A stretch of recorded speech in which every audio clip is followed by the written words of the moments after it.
समय समय पर धधकने वाले इस ज्वालामुखी से लगातार भाप निकलती रहती है।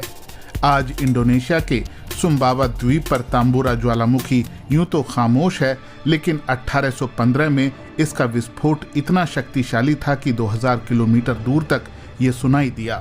1815 के विस्फोट से सुम्बावा द्वीप पर लाखों घन मीटर मलबा जमा हो गया था।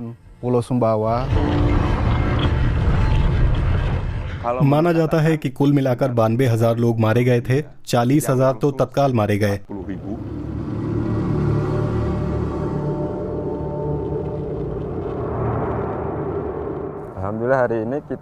आज हमारे पास ये सुंदर दृश्य है और हम ये अध्ययन कर सकते हैं कि 1815 में क्या हुआ था। दर्ज इतिहास में वो विस्फोट सबसे शक्तिशाली था। पूरी दुनिया में उसके नाटकीय प्रभाव दिखे। जलवायु डेटा पुष्टि करता है कि वैश्विक तापमान 1 से 2 डिग्री ठंडा हो गया। वायुमंडल में बिखरे कणों ने धूप रोक दी।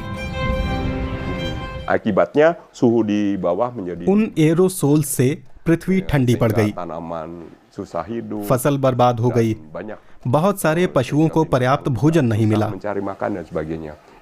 और भी बहुत कुछ हुआ। हिरोशिमा के बम विस्फोट से 65 लाख गुना ज्यादा ऊर्जा इस ज्वालामुखी विस्फोट से निकली। उस दौर के कृषि आधारित समाजों के लिए ये बड़ी तबाही थी। एशिया के कुछ हिस्सों में मानसून की बारिश बाधित हुई, सूखा पड़ गया, जबकि यूरोप में ठंड और बारिश ने फसलों को बर्बाद किया। व्यापक अकाल पड़ा, बीमारियां फैलीं और आर्थिक उथल पुथल मच गई। उस संकट ने कलाकारों और लेखकों को भी झंझोड़ दिया। मैरी शेली का उपन्यास फ्रैंकनस्टाइन उसी घटना से प्रेरित बताया जाता है। जर्मन पेंटर कास्पर डाविड फ्रीड्रिश ने तड़कते आसमान और धरती को अंधकार से ढक देने वाली छवियां अपने चित्रों पर उकेरी।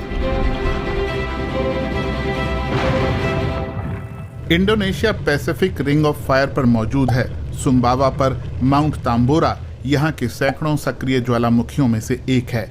केल्डेरा भी 1815 के विस्फोट से निकला है। आज माउंट तांबोरा के आसपास का इलाका राष्ट्रीय पार्क बन गया है।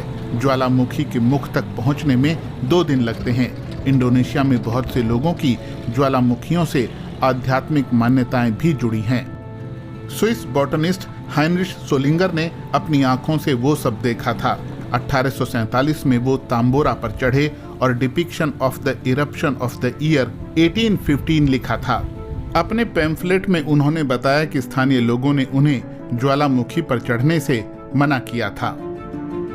जहां भी आप कदम रखें जमीन से आग फूट पड़ती है। पहाड़ पर बुरी आत्माओं का डेरा है और जो लोग वहां चढ़ाई करना चाहते हैं उन्हें तूफानों, बवंडरों और तबाही का सामना करना पड़ता है। तांबोरा शब्द अंबोरा से आया है। इंडोनेशियाई में उसका मतलब है गायब हो जाना। उसके आगे त लग जाता है, जैसे तंबोरा। इसका मतलब आपको गायब होने का बुलावा, चलो गायब हो जाएं। लोग पहले की अपेक्षा इन दिनों ज्वालामुखी के विस्फोट के बारे में ज्यादा जानते हैं। भूगर्भ विज्ञानी, जलवायु वैज्ञानिक और सामाजिक विज्ञानी उस भारी प्राकृतिक तबाही के वैश्विक प्रभावों को समझना चाहते हैं। यूरोप में उसकी वजह से साल बिना गर्मियों के गुजर गया था। माउंट तांबोरा को स्ट्रेटोवोल्केनो भी कहा जाता है। ये बहुत सारी भूगर्भीय परतों से बना है। इसका ऊपरी सिरा सीधी ढाल वाले शंकु के आकार में है। क्या ये फिर से फट सकता है?